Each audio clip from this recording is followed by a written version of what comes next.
Olá, hoje nós vamos no artigo 6º do Código de Processo Penal, ainda em relação a inquérito policial. O artigo 6º: logo que tiver conhecimento da prática da infração penal, a autoridade policial deverá 1. Dirigir-se ao local, providenciando para que não se alterem o estado e conservação das coisas até a chegada dos peritos criminais.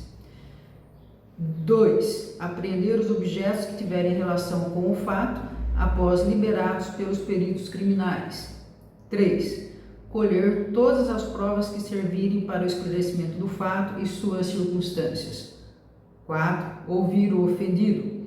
5. Ouvir o indiciado com observância no que for aplicável do disposto no capítulo 3 do título 7 deste livro, devendo o respectivo termo ser assinado por duas testemunhas que lhe tenham ouvido a leitura.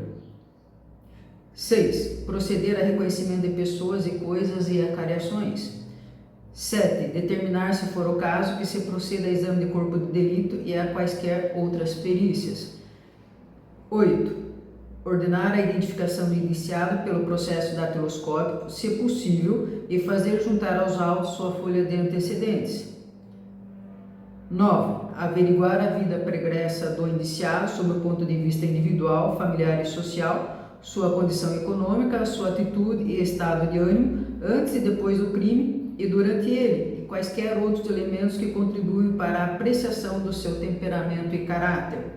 10. Colher informações sobre a existência de filhos, respectivas idades e se possuem alguma deficiência e o nome ou contato de eventual responsável pelos cuidados dos filhos, indicado pela pessoa presa.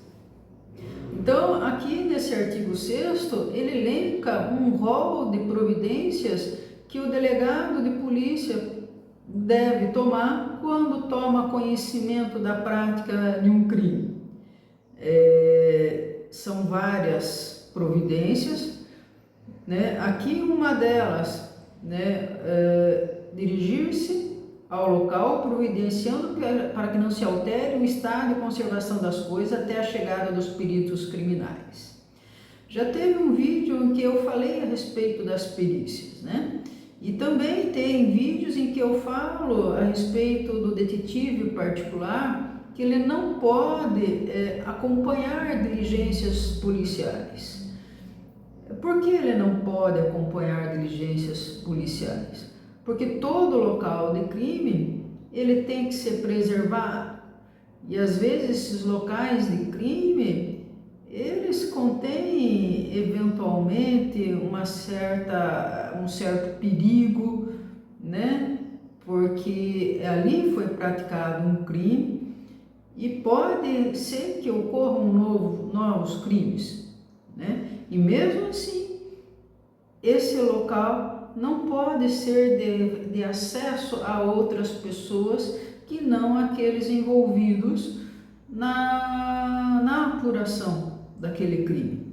Então, quando a autoridade policial vai até o local, ele tem que providenciar para que aquela situação não se altere, para que outras pessoas não tenham acesso àquele sítio e que a perícia tenha a possibilidade de fazer o seu trabalho de levantamento do local, né, sem interferência de pessoa alguma, ok?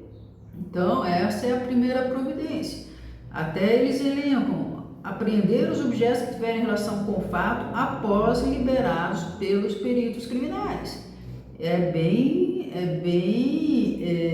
esclarecido. Mesmo a autoridade policial não pode chegar no local de crime antes dos peritos e estar levantando alguns bens ou instrumentos que ele entenda, porque quando a perícia chegar, aquele local já pode estar prejudicado. E não é interesse de ninguém, nem da autoridade policial que está apurando um crime, que aquele local seja alterado. Isso é evidente. Se a autoridade assim proceder, ele vai responder por isso. E o perito vai ser o primeiro a consignar no seu laudo que aquele local foi alterado e que prejudicou a sua percepção de como os fatos ocorreram, prejudicou o levantamento de indícios de como os fatos ocorreram e mesmo de autoria. Colher todas as provas que servirem para o esclarecimento do fato e suas circunstâncias. Quais as provas? São várias. O rolamento de testemunhas é uma prova e é no local em que, quando primeiro se chega, que estão as pessoas que podem ter presenciado. Né? Filmagem hoje em dia é clássico, né? Perceber-se pelo local ou nas proximidades a câmeras, né, que possam ter filmado ou captado algum indício. Ouvir o ofendido. É lógico que se o ofendido tiver condições de falar, às vezes são casos de homicídio que não é possível ouvir o ofendido, mas se for o caso de uma tentativa de homicídio ou algum outro delito que seja possível ouvir o ofendido, isso é praxe. Ouvir o indiciado com observância do que for aplicado, disposto no capítulo 3, devendo o respectivo termo ser assinado por duas testemunhas que ele tenha ouvido a leitura. Isso aqui quando é um flagrante delito, tá certo? Ou mesmo quando não é um flagrante, mas de pronto se identifica quem é um interrogatório. O interrogatório, o termo de interrogatório, o auto de qualificação e interrogatório, tem que ser assinado por duas testemunhas que tenham ouvido a leitura. Proceder a reconhecimento de pessoas e coisas e acariações. Se for necessário, né, tem que fazer o reconhecimento de pessoas suspeitas, né, e também acariações. O que é acariação? Havendo divergência de depoimentos, colocar uma pessoa na frente da outra para que se espanque qualquer divergência havido. Um na frente do outro, vendo os pontos controvertidos para se chegar finalmente àquela situação real e à verdade.